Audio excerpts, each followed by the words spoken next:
Коллеги, добрый день.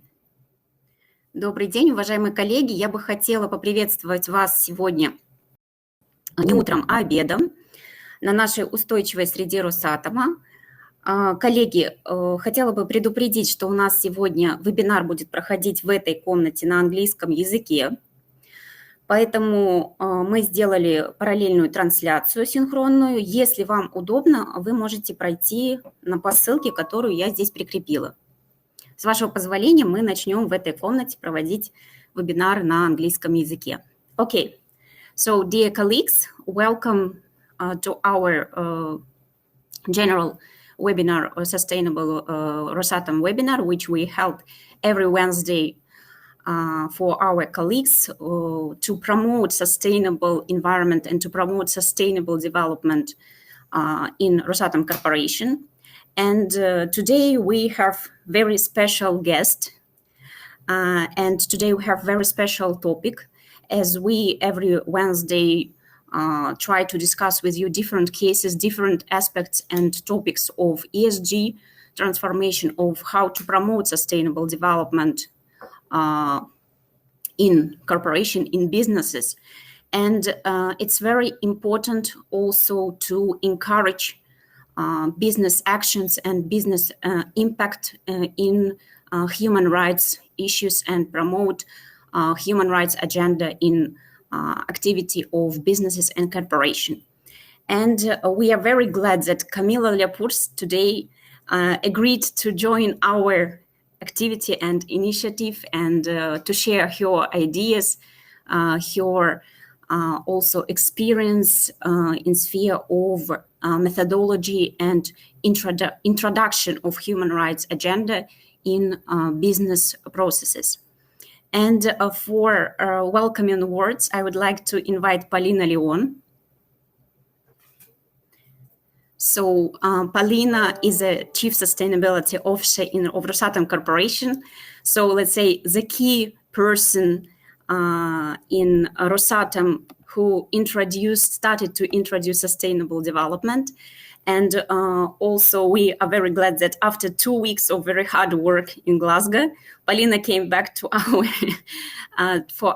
came back and again together with us during these webinars. So welcome back, Paulina. We know that how it was difficult to represent Rosatom in climate conference.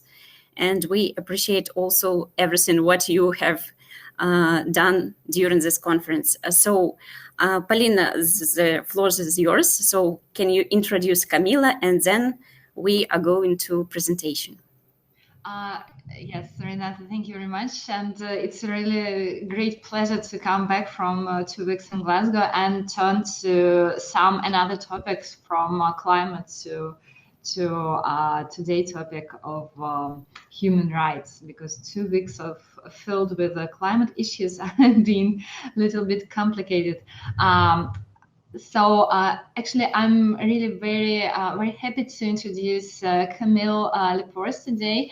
And Camille has very impressive experience in methodology and analysis of human rights in her current position at a World Benchmarking Alliance. And to my surprise, Camille also has a very impressive experience in the International Criminal Court in The Hague. So I guess that you have a lot of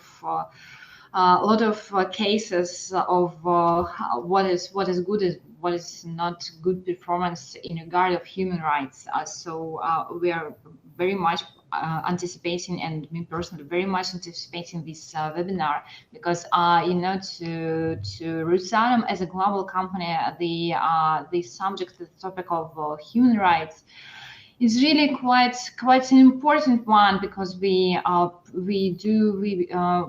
develop our projects, our activities in more than 50 countries all over the world, and also of course in such countries as Bangladesh, several countries in Africa. So it's very important and urgent topic.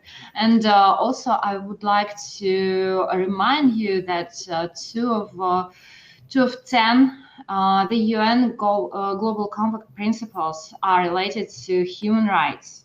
So it's really a very important subject. And unfortunately, in Russia, we do not have much corporate attention.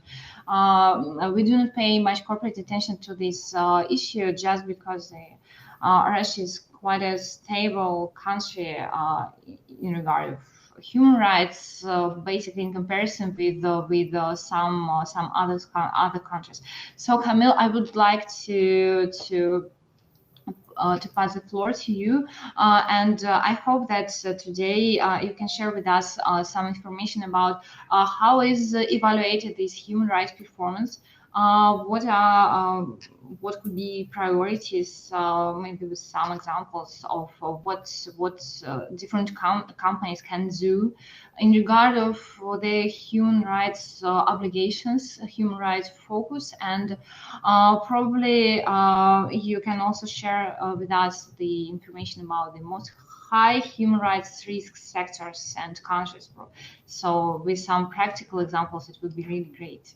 So thank you very much, and so please welcome. Thank you so much, Polina. And now I would like just to ask our dear colleagues in both rooms, you can address questions in English, in Russian. You can also address questions in YouTube broadcast. So we will finally, after the presentation, we will address those questions to Camilla. So thanks again. And Camilla, let's start our presentation. Great. Thank you so much, Polina and Renata. Good morning or good afternoon, everyone. It's a real pleasure to be here, and thank you very much for the invitation to present. So as has been said already, my name is Camille Leporce, and I lead the human rights work at the World Benchmarking Alliance, and more specifically the Corporate Human Rights Benchmark, or CHRB.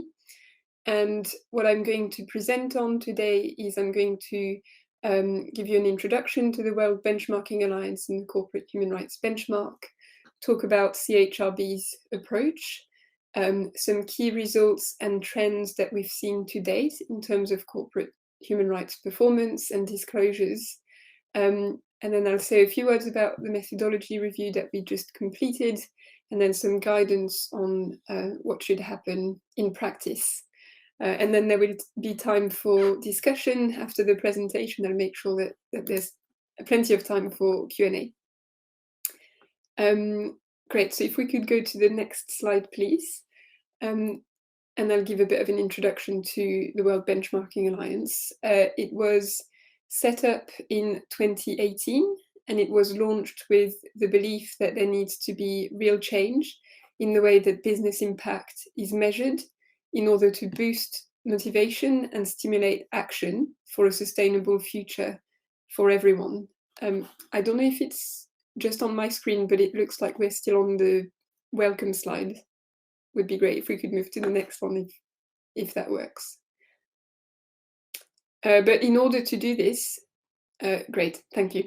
In order to do this, what we do is we benchmark companies, and by benchmarking, what we mean is assess and rank publicly on their contribution to achieving the SDGs, the Sustainable Development Goals. Next slide, please. And rather than having one benchmark per SDG, given that so many of them are interconnected, what we have done is that we have grouped them in 7 systems that need to be transformed to achieve the 2030 agenda. And you can see those 7 systems on the slide in that circle on the right-hand side. Our focus is on the private sector, sector's contribution to these 7 transformations. And to do this, we are working to benchmark the 2,000 most influential global companies by 2023 across the 7 transformations. Next slide, please. So now looking at the 7 transformations, I want to zoom in particularly on the social transformation, which covers topics such as human rights, business conduct, and gender equality. and is at the heart of the 7 transformation model. So you can see the red dot of social in the middle of that colorful circle. And this is because we can't achieve the SDGs without respect for human rights. So there's just no way we can achieve any of the other transformations if human dignity isn't at the heart of business considerations. So the idea of the social transformation is to drive progress on corporate respect for human rights and make sure that ethical business conduct becomes a norm across all businesses. And concretely, what does this mean? Because it sounds very abstract. Well, we have core social indicators, which we are applying across all 2,000 companies in scope of WBA. It means that every company in the SDG 2000 list that I mentioned is assessed or is going to be assessed on some core social metrics. And these include human rights policy commitments, human rights due diligence, and remedy. And on top of these core social indicators, we have the corporate human rights benchmark, CHRB. And I'm going to really zoom in on the CHRB for the rest of the presentation, because this is where we really dig deep into human rights performance. Next slide, please. So with the CHRB, thank you, we have been benchmarking companies on their human rights disclosures and performance since 2017, with a focus on high-risk sectors, so sectors that have been identified as high risk of negative human rights impacts.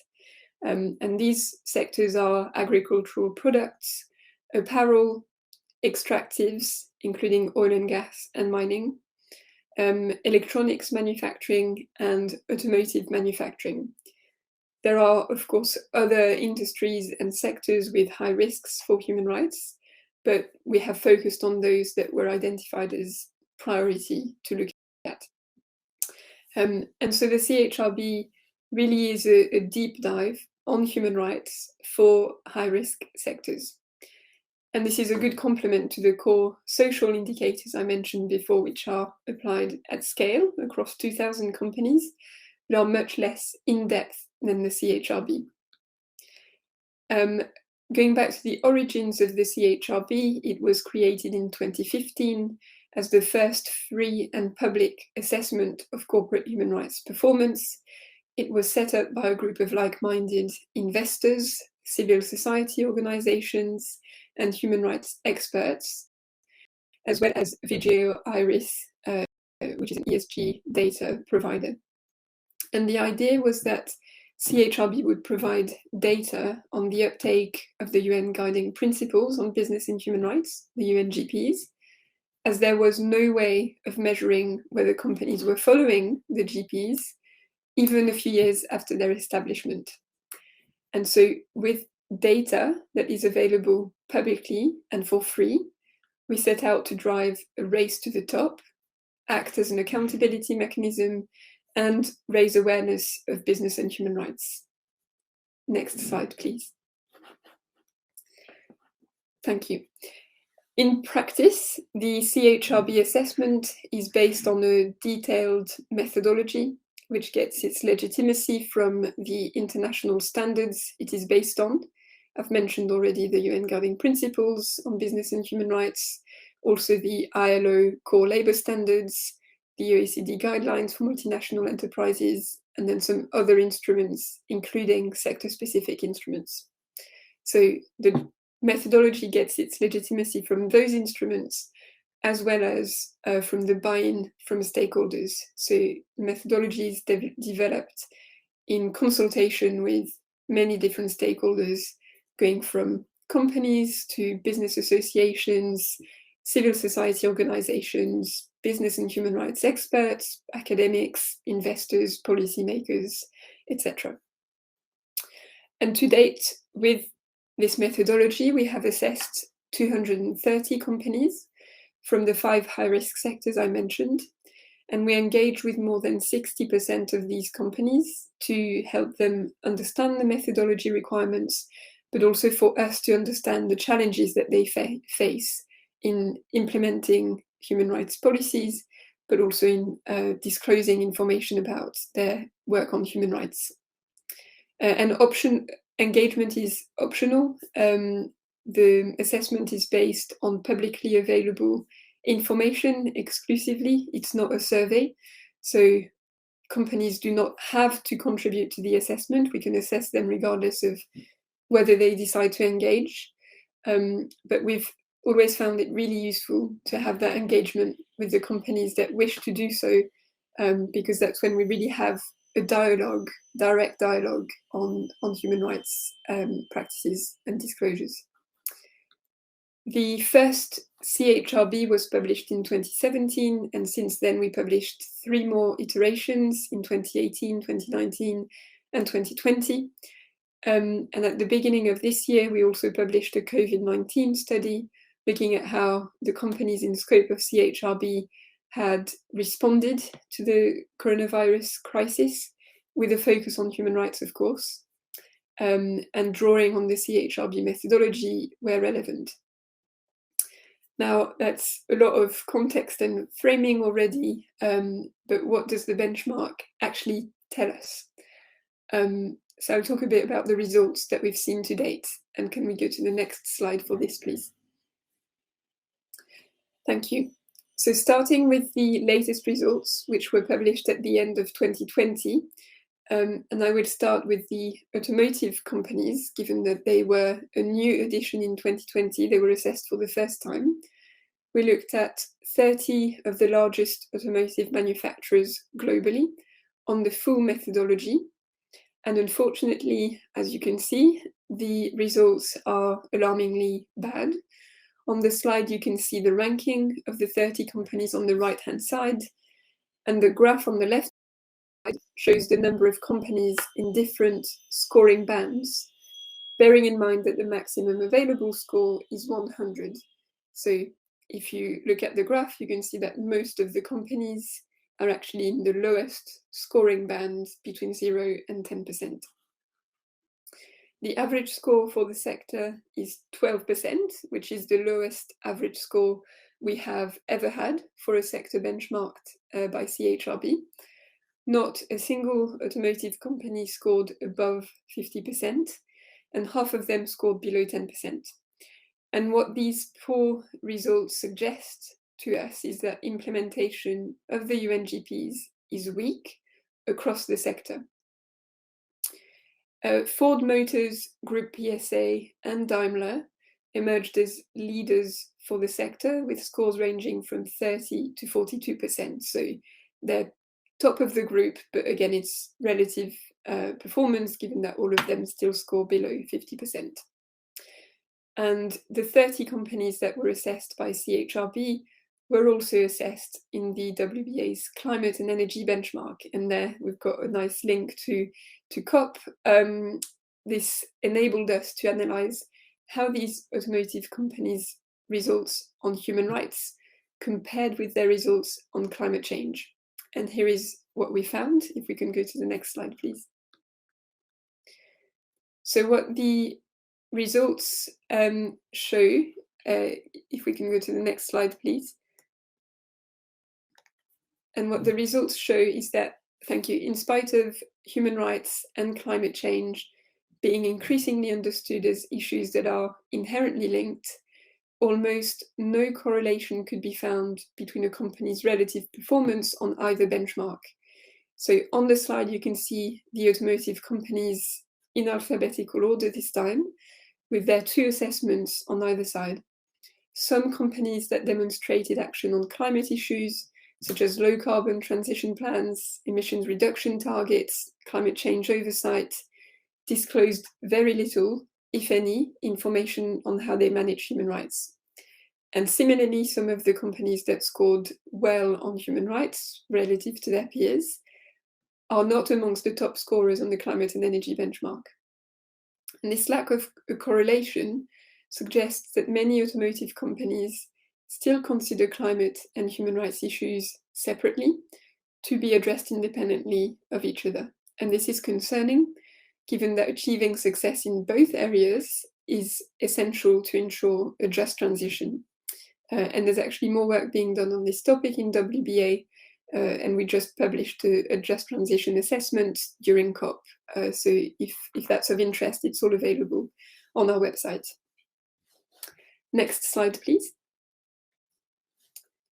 Thank you. So in the slide deck, I included a table. So there is one for each sector, but I didn't want to go in too much detail. What I wanted to say is that for each sector, we publish banding tables with company score changes where applicable. So the one you've got on the slide is for agricultural product companies, but we've got one for the other sectors as well. You can see there are red flags. These indicate where there was at least one allegation meeting the severity threshold for that company. The X marks that the company has not engaged with CHRB. Again, it's optional, but it gives an idea of how engaged the company is on the topic of human rights. And the exclamation mark means that the company scored 0 on human rights due diligence. And I'll say a bit more about this in a minute. And then there's also score changes where relevant. So that's where companies have been included in more than one iteration of the benchmark. Next slide, please.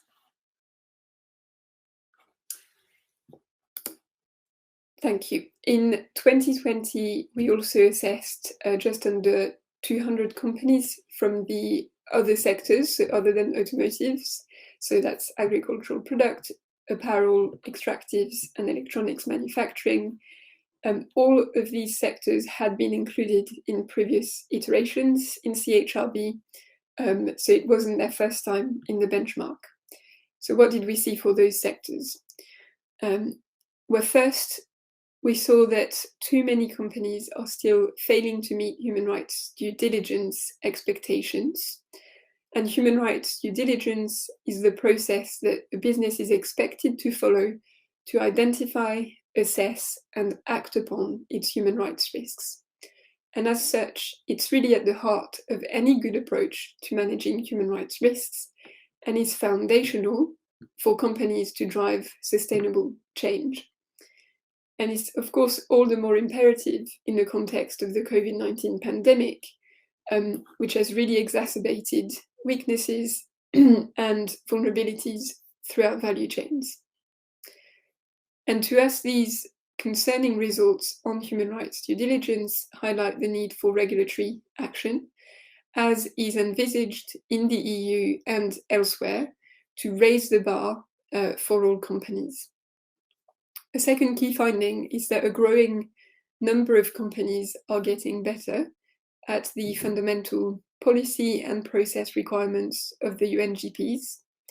A few of the companies we assessed are actually meeting most of the requirements of policy commitments and processes, with Unilever, Adidas, ENI, and Ericsson leading their sectors respectively.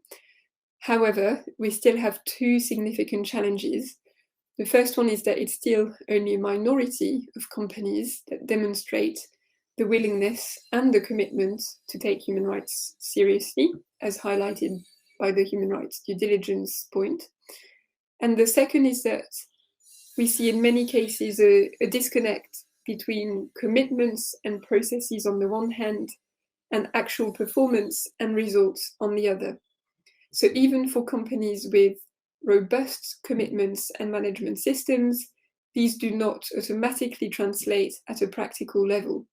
And actually, we've got allegations of severe human rights violations regularly raised, even against some of the highest scoring companies when it comes to commitments and processes. So this disconnect must be addressed to make sure that policies and processes deliver their intended effects going forward. And a third key finding, and can we go to the next slide for this one, please?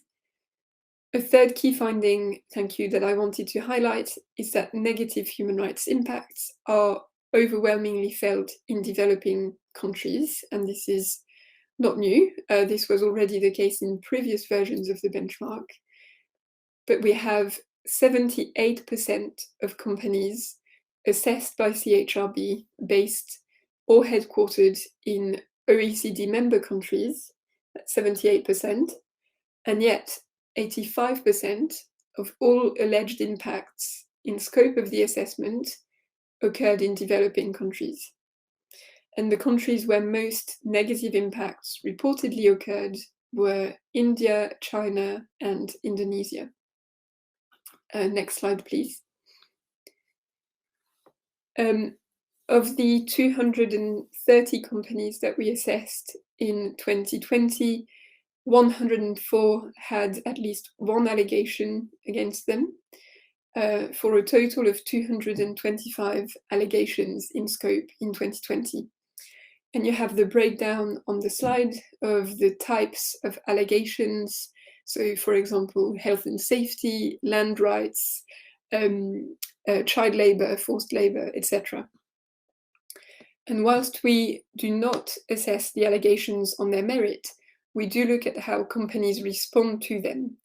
And we see that companies engaged in a dialogue with stakeholders in less than 1/3 of cases, and that they provided remedy that was satisfactory to the victims in only 4% of cases. So there's really a number of companies that respond to the allegation, then it gets to a smaller number when it comes to engaging with stakeholders, and an even smaller number when it comes to providing effective remedy. Next slide, please. And actually, we can go to the next one again, because this one works on PowerPoint, but not on PDF. Thank you. So far, a lot of what I've said and shared sounds a little bit like doom and gloom and hopeless. I'm happy to say it's not entirely the case, and this is what we show on this slide.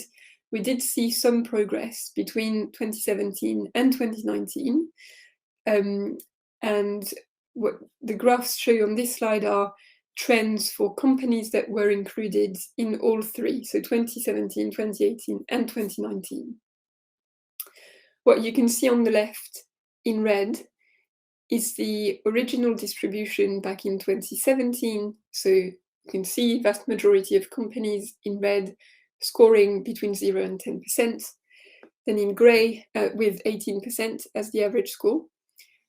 Then in grey, you've got the 2018 results. So 18 months later, we see already results starting to shift, with some companies coming out of the lowest scoring bands and gradually moving towards higher scores. And then in 2019, we saw an even greater shift, with, again, more and more companies coming out of those lowest scoring bands and going gradually to those better scoring bands. So the average scores are going up each year for companies that have been included for several years, but we are still, of course, a long way from a normal distribution, which would be around the 60% mark. And while there is some improvement, at the moment it's just too slow. So at this rate, it will be well past 2030, because before companies are where we might call good. And this also doesn't account for the fact that new companies tend to pull averages down, as the automotive example illustrated, but also the indicators that we use may become more demanding over time. And to give a very practical example of this, when we started, we were looking at living wage. The requirements were for companies to have target timeframes for paying a living wage. Increasingly, we're moving towards assessing companies on whether they are paying a living wage or not. So as we progress in time, the requirements also adapt and change to reflect this.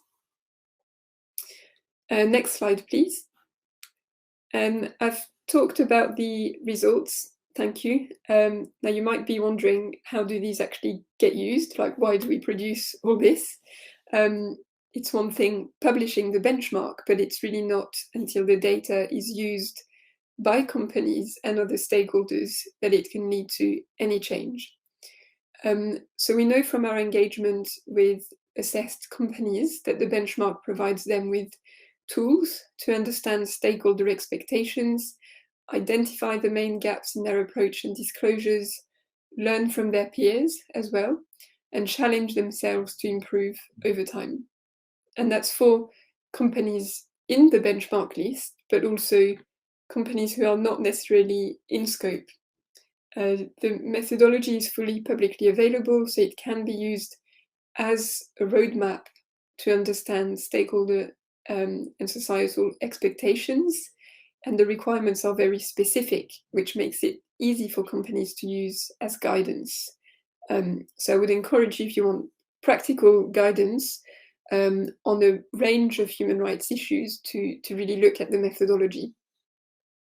And we know of at least one company, Total, using its CHRB score as part of the CEO variable remuneration assessment criteria. So essentially, some of the CEO's bonus is linked to the company's CHRB assessment. So that's for companies. But another important audience for the benchmark is investors. The benchmarks have equipped investors with data to inform their engagement with companies, and of course encourage those companies who are not performing in line with international human rights standards to improve. And this engagement occurs between individual investors and companies, but also through collective investor engagement. One example of this is in March of 2020, a group of over 170 investors sent a letter to the companies that failed to score any points on the human rights due diligence indicators in the previous assessment. And in that letter, they called for urgent improvements. So it's a way of a group of investors coming together behind a particular issue and targeting companies publicly to say, this is not acceptable, you need to do better, and we'll want to see improvements in your next assessment.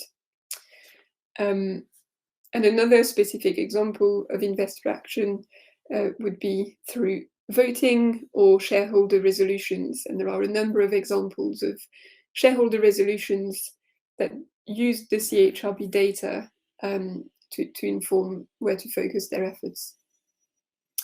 Now we also have some governments and international organizations referencing the CHRB methodology and assessments, using them as a tool to influence the development of national action plans, for example, as well as to help determine where regulation is most urgently needed.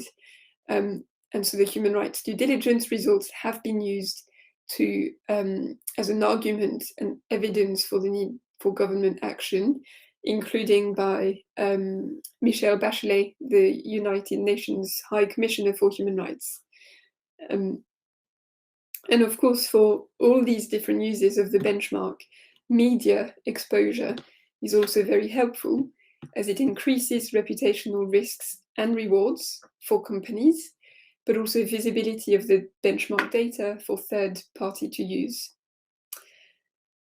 Another way in which the benchmark has been used has been through what we refer to as third-party snapshots.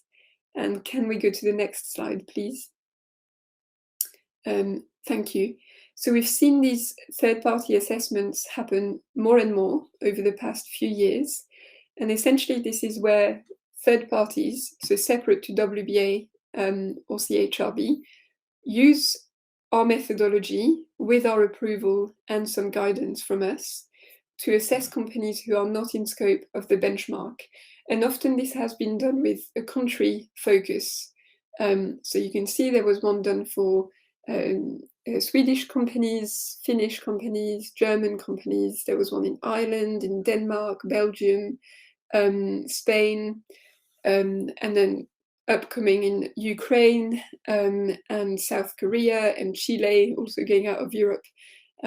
So the country focus has been an angle, but also a thematic angle with the renewable energy benchmark published by the Business and Human Rights Resource Center, and that has used our methodology complemented with a few extra indicators for the renewable sector. And then also WBCSD, the World Business Council for Sustainable Development, which is a business association, they used our indicators to assess their own members, to see where their members were in terms of implementation of the UNGPs. So now, where can you find the results? Where can you find the kind of the tools to use a lot of the data that is produced, because it can be used by companies? And yes, can we go to the next slide, please? Thank you. So first, we produce banding tables, bar graphs, and other infographics that show the results and kind of make sense of them in a kind of visible way for different stakeholders to use. If we can go to the next slide, please.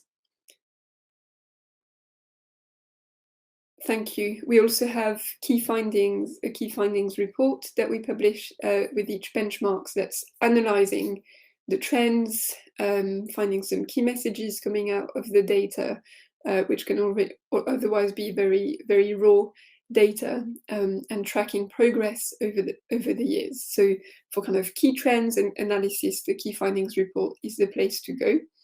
Next slide, please.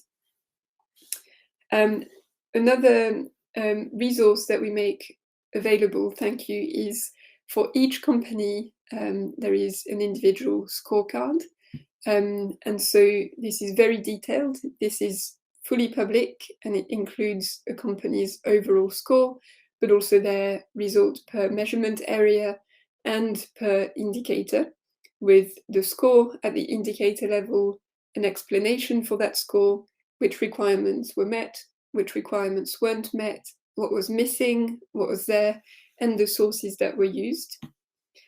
And then next slide, please.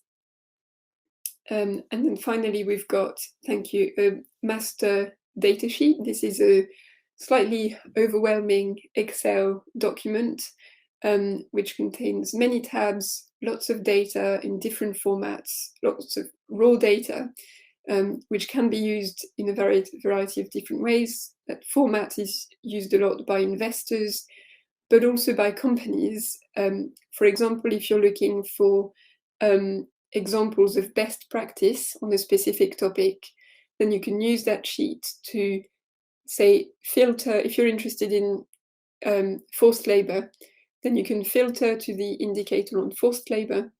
Then you can filter to the companies that scored maximum points, and that will give you some leading practice examples that can then inform your own company's approach. So it's not a good-looking document, but it's a very useful one that's also made available. So really different levels of granularity in terms of the tools that we make available. It's all fully free and publicly available on the website for stakeholders to use. Next slide, please. Thank you. So I wanted to touch very quickly on the fact that we did a methodology review very recently. We published an updated version of our methodology on the 30th of September.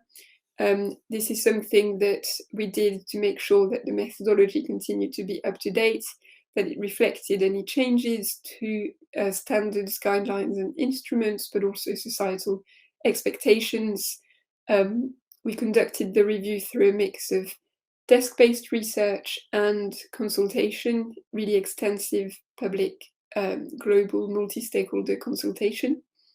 And some of the key changes that we implemented were more focus on performance as opposed to policy commitments and management systems. Also a more integrated focus on stakeholder engagement, which is now weaved in throughout the methodology. I'll say a bit more about this just after. Also some new topics: business model and strategy risks, recruitment fees, human rights due diligence in conflict and post-conflict contexts, and also a change to our process with a publication every other year going forward. Again, the methodology is fully publicly available on our website, including all those changes and more information on why those changes were implemented. I also put on the slide links to a few documents. One of them is a video. The second one under other materials, why benchmarking works, one company's experience. This is a recording of one company, AB InBev, talking about how being on the benchmark has helped them in their business human rights journey. So thinking of practical guidance, this might be interesting to look at if you'd like more information on this. And then finally, and this will be my last slide before we have the Q&A. Thank you. In practice, where to start and what to focus on. This is something that Renata thought would be useful to talk about, make it very practical, very concrete. What is it that that should be done? And so a few pointers on this. I think it's important to keep in mind the complementarity between policy commitments, where the tone from the top comes in within a company. But then once those policy commitments are in place, so that's something like a human rights policy or a code of conduct, these sorts of documents, which should have buy-in from the top levels inside the company, so CEO, board, etc. But then the question becomes, how do these commitments get translated into practice? And so that's where you get to the embedding those commitments throughout the company, through some processes and management systems, so that human rights does not end up being something on the side, but rather it ends up being really embedded in all parts of the business. And so that requires a lot of internal dialogue, training, capacity building, awareness raising, so a lot of engagement internally with different parts of the business. And then once that's done, that can hopefully should deliver better human rights performance in practice. And that's where you really get to the performance element. Another pointer is how human rights due diligence is crucial. And I mentioned before, it's fundamental to any good approach to managing human rights risks. And it's really important to see it as different steps in a process. So it starts with identifying human rights risks. And here I can give a very concrete example. If you're a company that operates in a region of Africa where it's well known that child labor is frequent, and I'm just giving this as an example, of course, child labor is unfortunately something that happens in many other places, not just in Africa, but we know that there are some parts in Africa. If we think of electronics manufacturing, raw material sourcing, you know that you are going to have child labor as a key risk if you're in that situation. So identifying risks based on your business profile, but also on the context where you operate. Next step then is to prioritize risks. So which risks are you going to tackle first? Because we know that you can't do everything at once. There's a limit to how much can be achieved. So it's all about prioritizing, not according to the company's risks, but according to the stakeholders at risk, the rights holders' perspective, what the UNGPs refer to as salient human rights risks, as opposed to what's material to the company. And so child labor, if you know that you're operating in such a context that a lot of your operations go there, and you've engaged with some stakeholders who have confirmed that this is indeed a concern, that should probably get prioritized. Then you've got to put in place a plan to manage those risks effectively, make sure they don't turn into actual impacts. And again, this would require stakeholder engagement with local experts, a very on-the-ground approach. And then you've got to track the effectiveness of the plans that you've put in place to manage those risks. So again, talk to the people who have been involved, have told you it would be an issue. Ask them, is it working? What has been put in place? Or do we need to adjust course? going forward. So these are the different steps. One thing that's crucial is that the human rights due diligence process should be systematic and holistic. So it should really look at the whole business and be applied across all divisions and be done regularly so that it picks up on any risks as things change.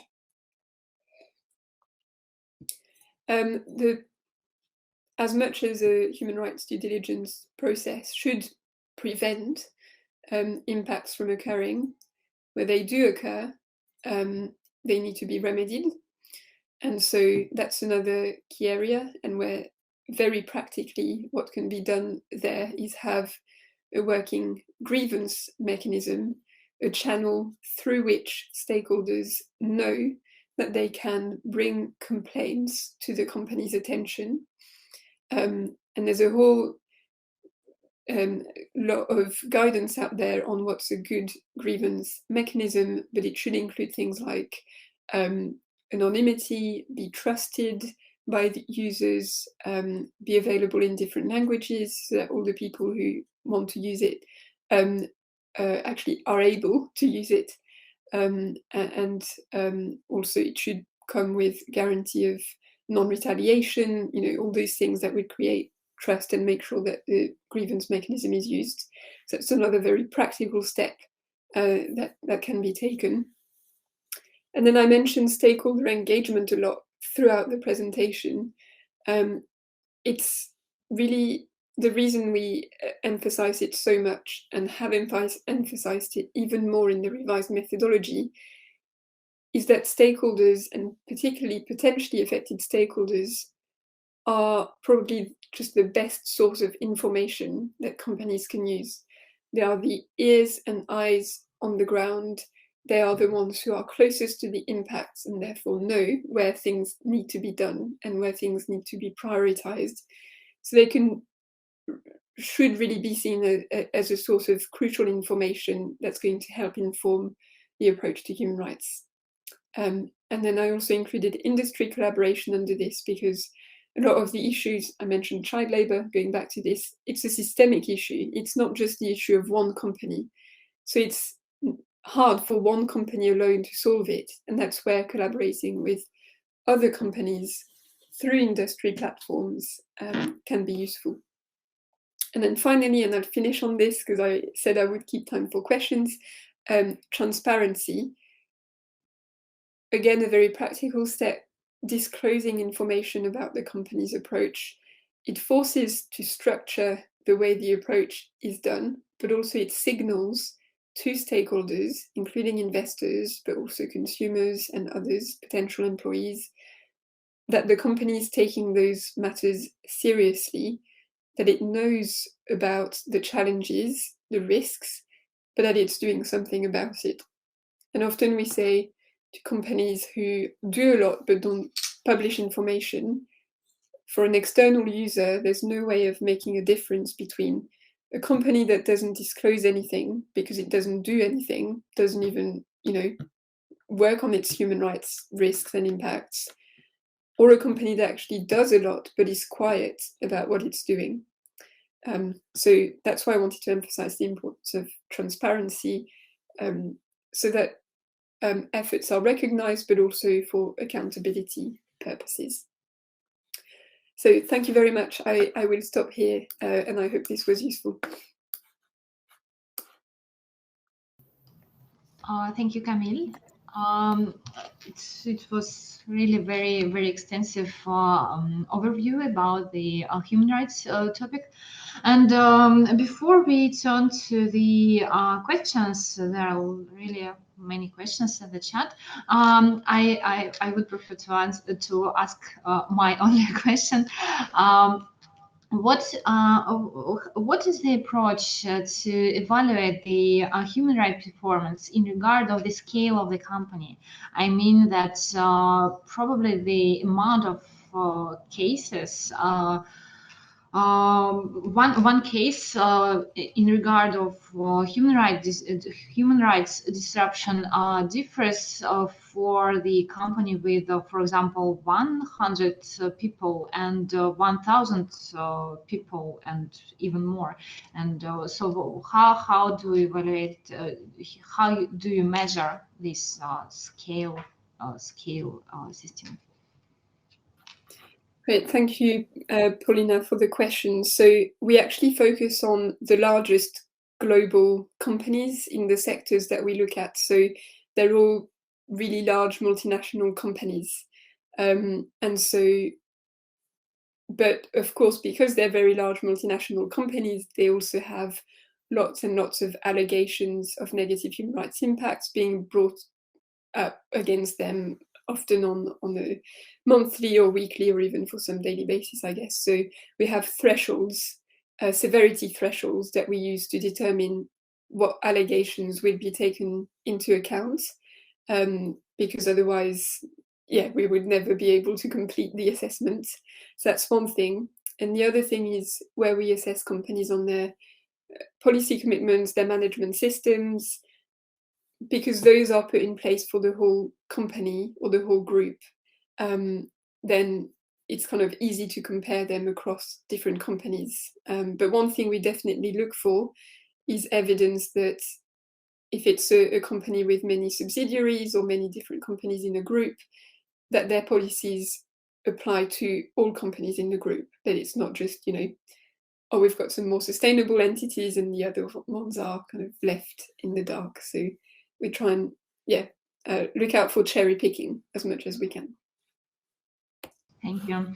So we're trying to implement this approach of covering with corporate policies all enterprises in our in the scope of Rosatom, and so that's the principle that you have mentioned at the last slide about these policies, practical steps, indicators, measures, and some KPIs, some goals to reduce.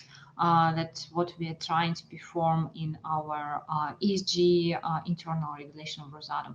And so that is probably that's why we still don't have the human rights policy in Rosatom, because we are trying to understand, we are discussing what practical steps should be done in implementing these human rights declarations. So, but we are on the way, and I hope that next year we will issue such a policy itself. So, Renata, shall we shift to the questions?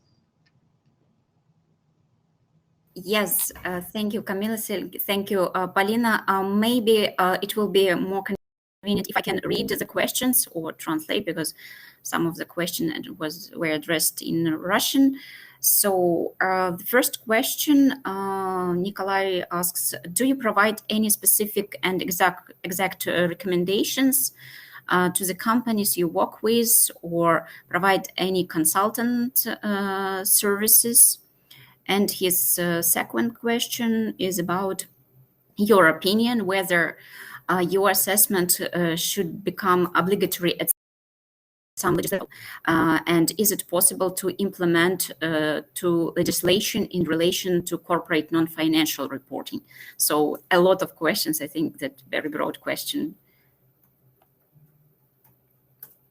Thank you, Paulina. And can I just check the second question, because it cut off a bit in the middle. So it was, should your assessment become obligatory or be used in regulatory context? So on to make your assessment on some legislative level, and also to implement to the legislation in relation to corporate non-financial reporting. Great, thank you.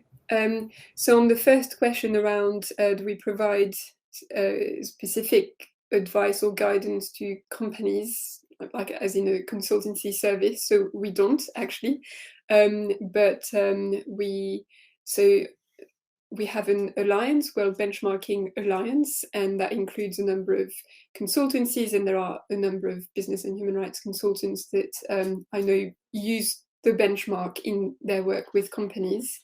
I'd say it's not tailored guidance to specific companies, but the methodology can be really used as a source for companies and also to conduct a self-assessment.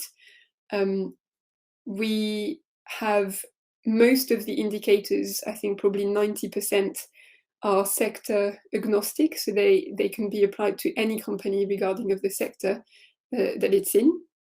And even the sector-specific risks, there are some that are relevant for any company. If we think of freedom of association and collective bargaining, working hours, bonded labour, these questions, they are relevant regardless of the kind of specific company context, or can be relevant. So I'd point to the methodology as kind of a source to look at that might be useful anyway.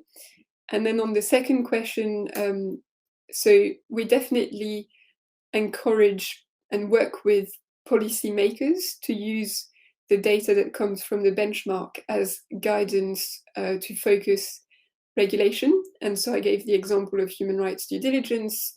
Given that half of the companies we assess score 0 on any indicators on human rights due diligence, to us that really signaled where there's something wrong, and we can't just wait for companies to take this on. It needs to be done in a way that's quite uniform as well, and providing guidance through regulation.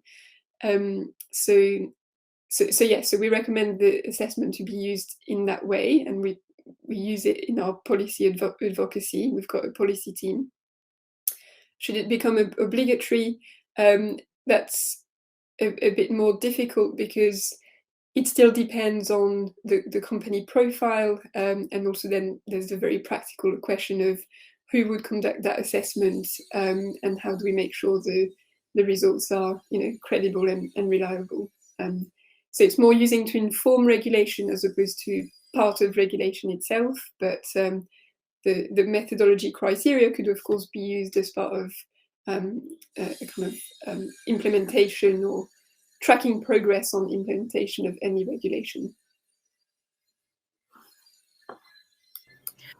Thanks a lot, Camila. The second question from another person. Can you briefly comment on the position of Russian companies, as it seems like you maybe have your opinion, and what kind of roadmap you can offer maybe? Sure. So we've got a number of Russian companies in scope, especially in the extractives group, as you can probably suspect, with varying performance and also varying degrees of engagement.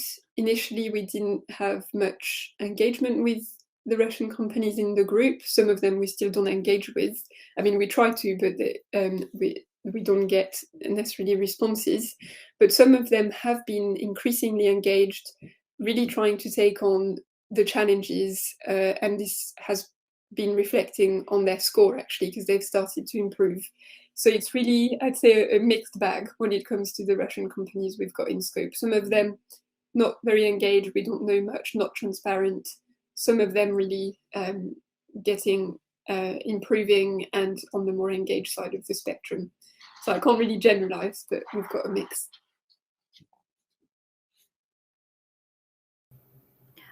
Thanks. And the question is about, can you tell maybe about one case or some cases of the companies which had some challenges and issues in their human rights agenda, and finally they maybe very in a short time made some action plan or actions, and that made them maybe in some good position in that ranking?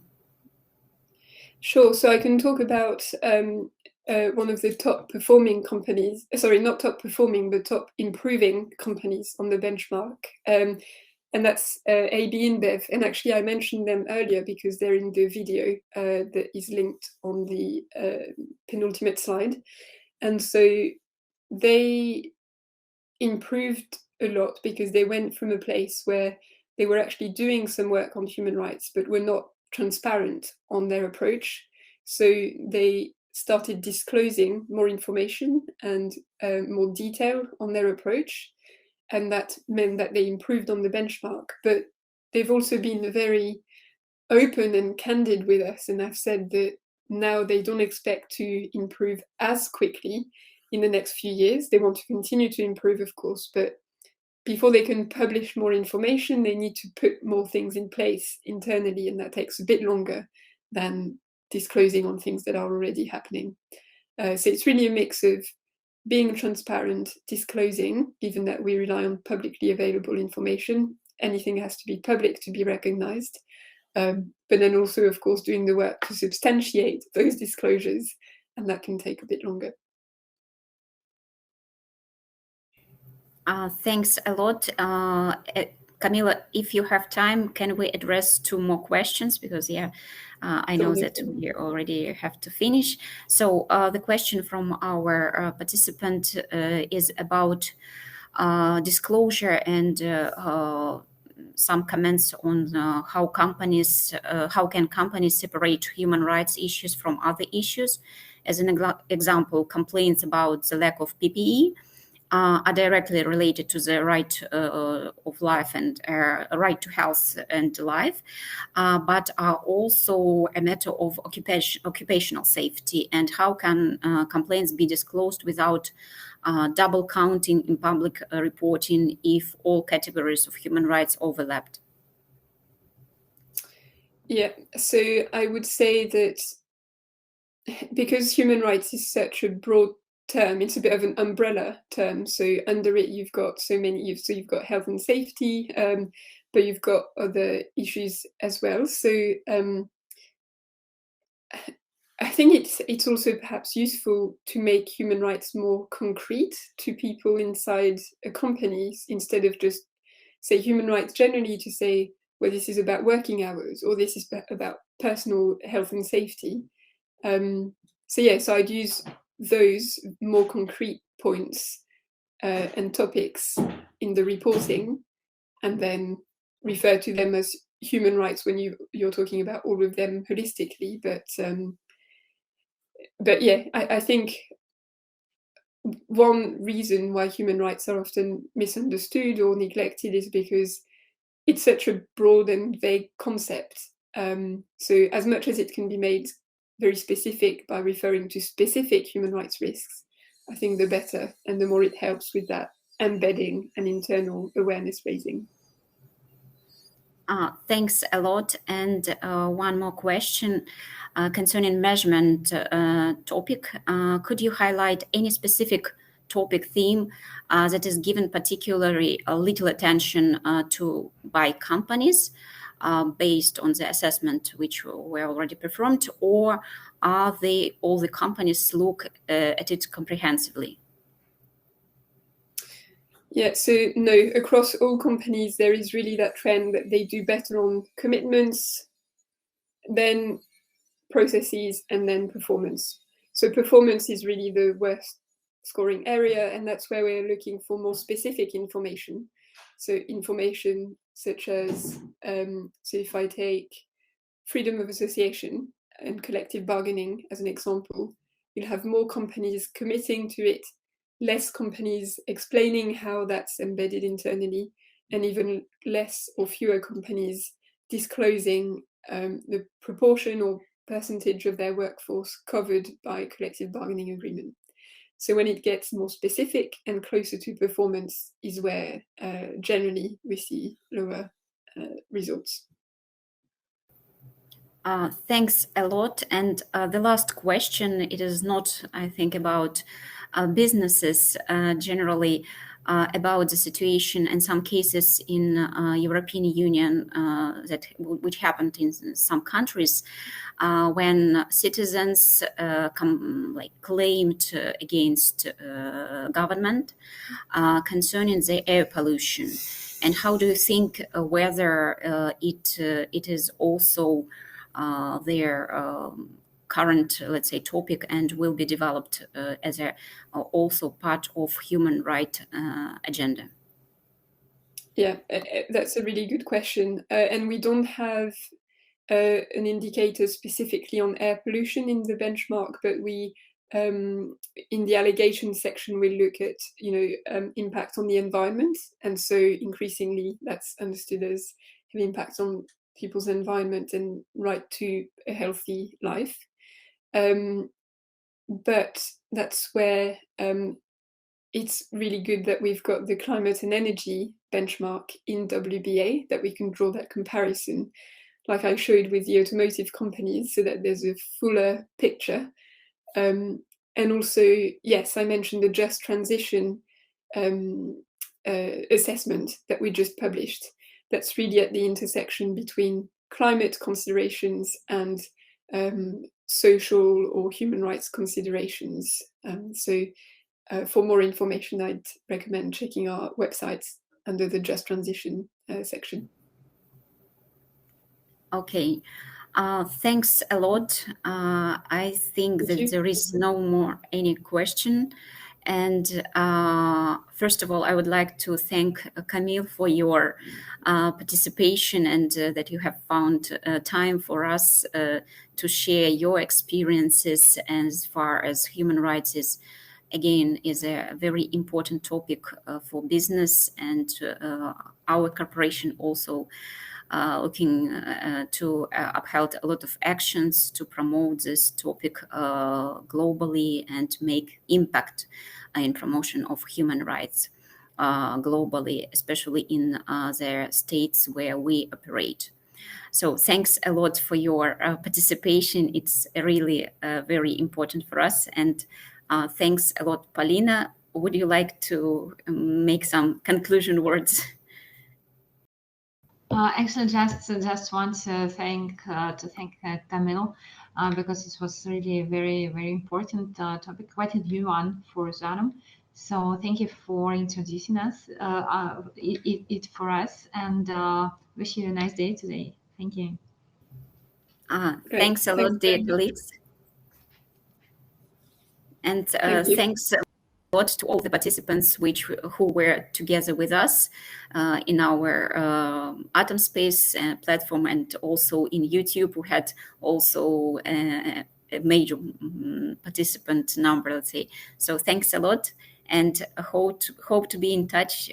Camille, thanks a lot again. Thank you very much. Have a good rest of your day.